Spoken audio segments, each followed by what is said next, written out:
All right, let's make this quick because there's not a whole lot to discuss here.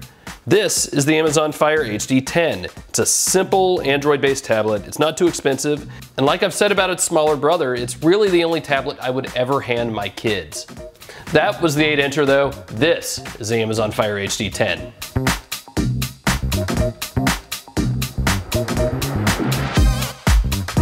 So first, the basics. You're looking at a 10.1-inch display at 1080p resolution. So it's powered by a quad-core MediaTek processor, has a couple gigs of RAM.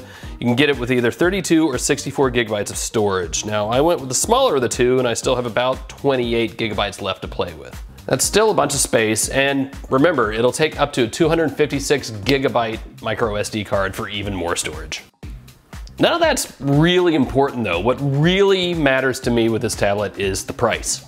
So the Fire HD 10 starts at $150 for the 32 gig model with special offers. Now that means ads on the lock screen and also in the notification pull down. Those really don't bother me as much as I thought they might, but if you don't want them, you can just pay an extra $15 to get rid of them. So the other thing that matters here is the content.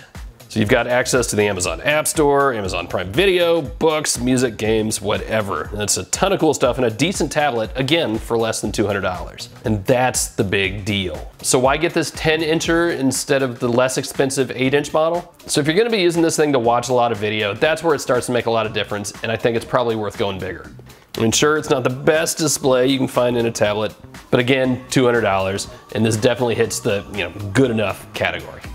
And yes, Amazon Alexa is built into it. You can hold down on the home button to trigger her, or you can just say, Alexa, and she'll start doing stuff. Okay, and maybe the most important part of this thing, besides the price, and especially if you're gonna be giving it to a kid, is Amazon has really excellent parental controls on it. Screen time, content, all that stuff. Pretty much the only thing I'd use. So that's it, yeah, the Fire HD 10. It's a bigger version of the only tablet I would ever give my children. And you know what? It's really not so bad for the grown-ups either. So hit up the link in the description if you want to buy one, help me out, it'll help you out. Be sure to subscribe if you haven't already. That's it, see you next time.